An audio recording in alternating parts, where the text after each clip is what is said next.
Pamoja kuwa na wito wa kichungaji, lakini bado anafanya kazi za ukulima. Anafuata nyayo za Mtume Paulo, hataki kumwelemea yoyote.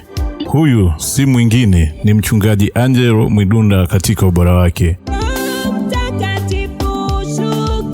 Leo tumefika shambani kwake ili kuona kilimo anachofanya. Hapa kuna kiazi aina ya Sagita kutoka Finland kilichopandwa tarehe 19 Januari na leo ni tarehe 4 mwezi wa 3 mwaka 2026. Kiukweli mchungaji yupo smart.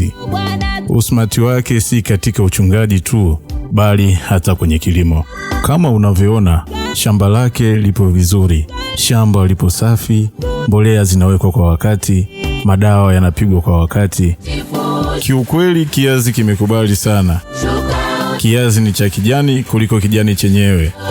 Ukija hapa utamani kutoka hapa, mpaka tunatamani kujenga vibanda. Kwa kweli panapendeza sana. Kwa ujumla yupo smart kufanya kazi zake za kilimo. Pembeni pale kapanda nyanya. Upande ule pia kumefungwa drip kwa ajili ya mahindi.